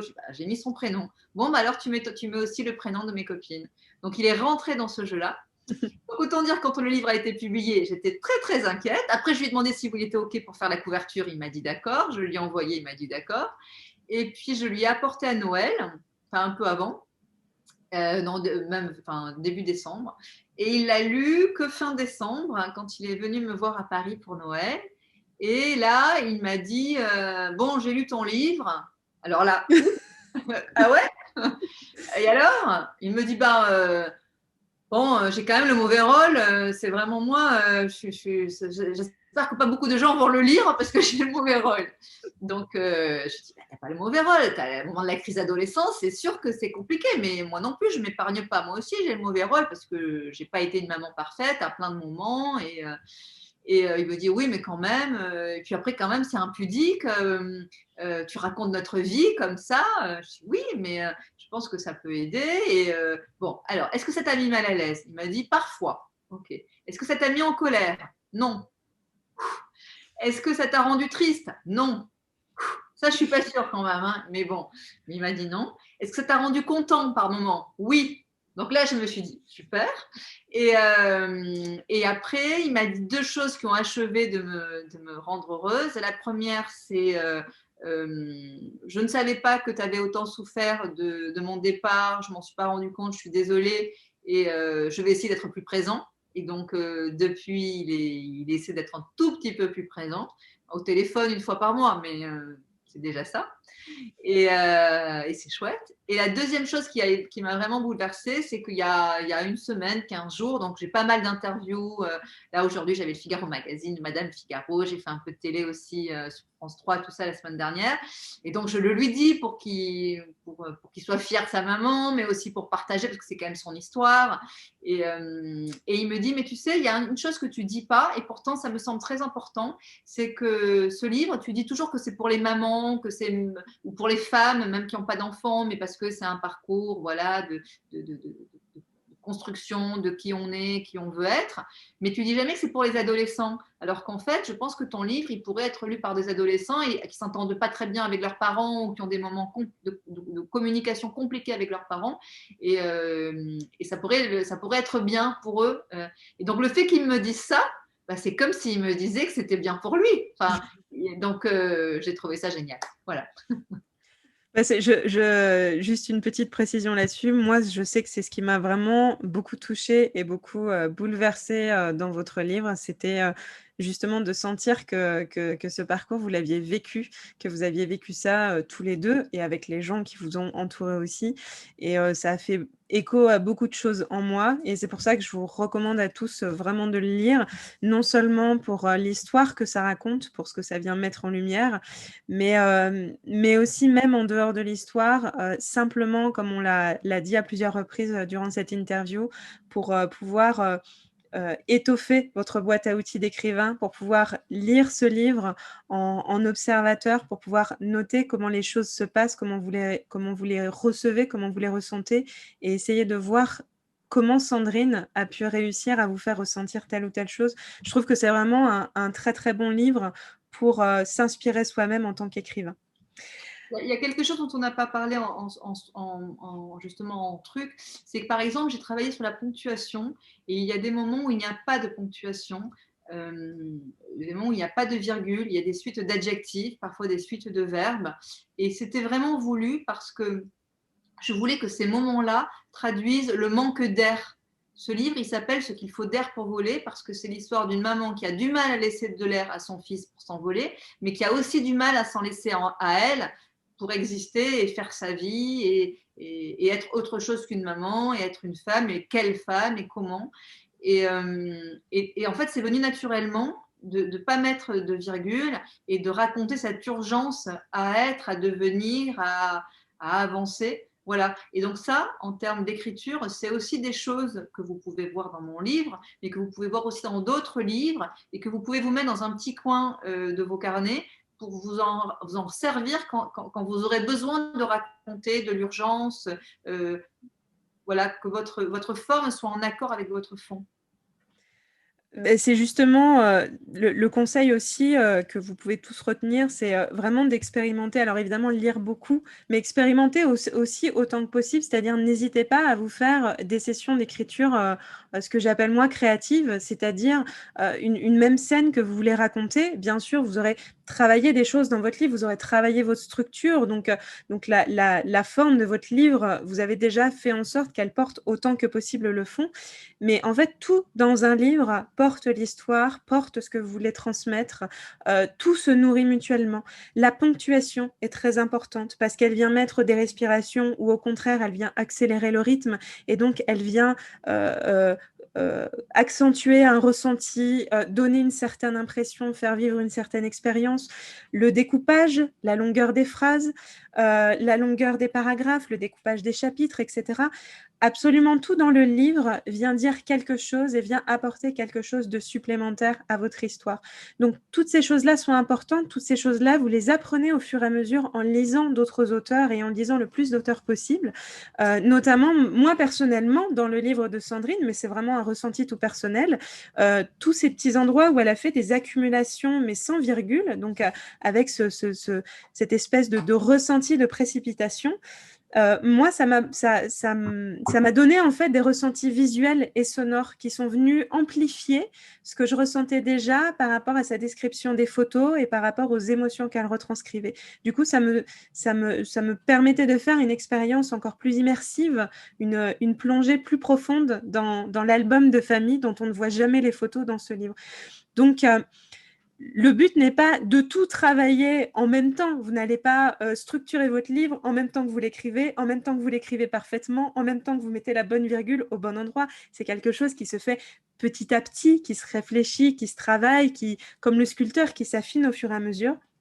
Mais tout dans votre livre, pas seulement les mots, pas seulement les événements qu'il se passe, mais aussi la ponctuation, mais aussi les sonorités, la fluidité, le rythme, le découpage, la ponctuation. Tout vient porter ce que vous partagez avec votre lecteur dans votre livre. On avait encore une question. Alors, c'est Julie qui avait une question. Donc, Julie, on va activer ton micro. Alors, juste un instant. C'est bon, Julie. Merci. Ma question, est-ce que vous définissez un lectorat spécifique avant d'écrire? Est-ce que vous écrivez en fonction du lectorat que vous vous êtes fixé? Voilà. Alors, on peut se poser la question, mais pas du tout en fait. Et je vous encourage à ne pas écrire pour quelqu'un, mais à écrire pour vous. Je pense évidemment que c'est en étant le plus soi-même qu'on a une chance d'atteindre une sincérité et donc une universalité qui touche les autres. Je n'ai pas de lectorat spécifique. J'écris sur des sujets qui me tiennent à cœur, qui sont essentiellement des sujets qui tournent autour des relations et des relations familiales, du non-dit, de l'identité, de la construction de l'identité, des parcours de femmes, d'émancipation. Voilà, je me définis plus par des sujets que par des lecteurs, évidemment. Après, de fait, ces sujets-là définissent plutôt un lectorat féminin, mais il y a des hommes aussi. Mon éditeur est un homme, en l'occurrence, qui n'a pas d'enfant, que je ne connaissais pas. Donc, vraiment, il a eu le manuscrit par hasard et il s'est complètement retrouvé dans ce livre, je pense, dans l'enfant qu'il a été, sans doute, avec une maman. Il s'est retrouvé dans le fils. Voilà, donc écrivez pour vous et soyez le plus vous-même, ne cherchez pas à ressembler à d'autres personnes, soyez vous. Et puis, vous aurez les lectorats qui vous ressemblent. Merci. Sandrine, est-ce qu'il vous reste encore quelques minutes pour voir s'il reste des questions? Oui. Est-ce que quelqu'un a encore une question à poser à Sandrine? Donc, toujours pareil, vous mettez le petit message dans la fenêtre de conversation, la fenêtre de chat. J'attends un petit peu. Alors, je vous laisse 2 minutes pour noter votre question si vous en avez une. Je vous montre simplement donc cet ouvrage que vraiment je vous recommande. Déjà, si le sujet vous intéresse, si vous avez des enfants ou même si vous n'avez pas d'enfants, si l'histoire, si tout ce qu'on a dit pendant cette interview vous a touché, vous a interpellé, je vous invite vraiment à le lire parce qu'il est vraiment… ça fait 12 ans que je suis correctrice de métier, je l'aurais eu en correction telle quelle, j'aurais rien retouché, vraiment rien. Donc, je vous invite absolument à le lire et plus simplement, si vous avez envie d'écrire un livre, si vous avez commencé à écrire un livre, même si ce n'est pas sur le même sujet, même si ce n'est pas du tout le même genre littéraire, son style est vraiment très, très intéressant, très instructif et vous verrez qu'elle arrive à faire passer beaucoup de choses et des choses extrêmement justes avec des phrases qui sont simples, avec un rythme qui est simple, il n'y a pas de longueur, il n'y a pas, comme je le disais, de grandes envolées lyriques. Et du coup, c'est très intéressant et je pense que ça peut vraiment vous apporter beaucoup. Donc, ce qu'il faut dire pour voler aux éditions Le Passage. Et alors, dans les questions, il y a Laetitia qui en a une autre. Donc, on va réactiver votre micro, c'est bon. Oui, une dernière question. Ma question était, c'est plus dans l'émotion, quelle a été votre émotion, l'émotion que vous avez ressentie quand vous avez eu enfin le premier oui, le premier feu vert pour qu'on puisse publier votre livre? Moi, c'est ça qui m'intéresse. C'est une joie immense. Comment vous avez vécu cette longueur, cette attente? Je trouve intéressant de connaître ça. C'est une joie immense. C'est parce qu'évidemment, avant d'être publié, j'ai écrit d'autres manuscrits qui ont été refusés. Bon, mon premier roman publié, c'était il y a 10 ans, donc maintenant, ça fait un peu de temps, mais une joie immense parce que ça vous dit que vous avez eu raison de vous faire confiance. Quand vous êtes publié, il y a quelqu'un à l'extérieur, un éditeur, qui dit ce livre, il est digne d'être lu par d'autres personnes. Et donc, vous avez réussi à transmettre à l'extérieur un peu de ce que vous êtes à l'intérieur. Et ça, c'est génial. Voilà. J'espère que vous le vivrez aussi. Je vous le souhaite. C'est un super moment. Mais ça ne règle pas non plus tous vos problèmes dans la vie. Et puis 1 an plus tard, vous avez toujours aussi peu confiance en vous et vous vous dites que de toute façon vous êtes nul. Enfin, voilà, c'est juste pendant quelques semaines, quelques mois. Voilà, vous êtes sur un petit nuage et puis vous redescendez assez vite. Je vois qu'il y a une autre question, mais j'y réponds de Nacera. Quelle a été la réaction de mon ex-mari? Eh bien, je ne sais pas. Je ne sais pas parce qu'il ne s'est pas manifesté. Et voilà. Mais alors, il y a quelque chose qui est important que je dis souvent à mes étudiants en atelier, c'est qu'on ne règle pas ses comptes en littérature. Par contre, c'est très important. Moi, j'avais besoin de parler de mon ex-mari parce qu'il fait quand même partie de l'histoire. Il était avec moi à l'origine de cet enfant et il a fait partie de mon chemin au début de l'histoire. Donc, j'ai parlé de lui dans le livre, mais très peu. Je n'ai pas mis son prénom. Et je me suis limitée à 2 phrases par-ci par-là qui étaient nécessaires dans la construction dramaturgique parce que nécessaires à mon sujet qui était la construction de mon fils et les moments où il a dû faire des choix. À un moment, mon ex-mari est parti vivre en province. Il y a eu la question de l'enfant qui reste avec sa mère ou avec son père, dilemme, conflit de loyauté. Donc ça, j'en ai parlé, mais toujours le plus objectivement possible, le plus factuellement possible. Et donc, on ne règle pas ses comptes en littérature. C'est aussi ça, même quand on fait de l'autofiction, et encore plus quand on fait de l'autofiction, encore une fois, ce n'est pas un livre n'est pas un journal intime. Un livre publié, un livre d'écrivain, d'apprenti écrivain, n'est pas un journal intime. Ou alors, il a vraiment une forme de journal et c'est une structure en soi et on le travaille comme tel. Mais sinon, voilà, on essaie de rester sur un sujet et d'être objectif. Et c'était intéressant parce que dans mon premier livre, donc moi, je n'ai pas connu mon papa, qui est parti avant ma naissance. Et dans mon premier livre, je le fais. Donc c'est un livre donc qui s'appelle Attendre. Il est partagé en 3 chapitres, enfin en 3 grosses parties. La voix de la jeune fille, la voix de la mère et la voix du père. Et donc à chaque fois, c'est 50 pages. Et donc j'ai écrit pendant 50 pages dans la peau du père, de ce père donc que j'ai, qui est le mien, enfin de ce géniteur. Et donc c'était important comme exercice. D'abord, c'était difficile. Mais c'était super intéressant parce que ça m'a permis, vous savez, en cinéma, il y a Renoir qui disait chacun a ses raisons. Quand vous écrivez un personnage en scénario comme en littérature, vous devez être en empathie avec votre personnage. Vous n'êtes pas là pour le juger, votre personnage. Vous êtes là pour le faire rentrer un lecteur en adhésion avec lui.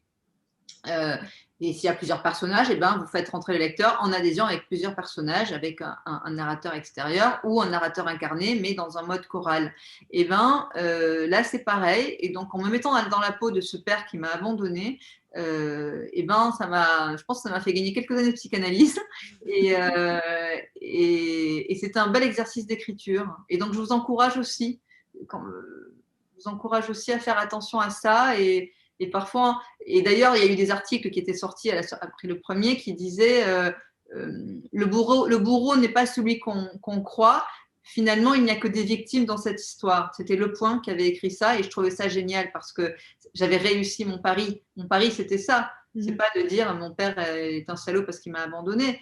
C'était d'essayer de comprendre pourquoi cet homme-là, cette personne-là, avait fait ça. Cette personne-là, avec ses choix, il fait ce qu'il peut, avec ce qu'il est.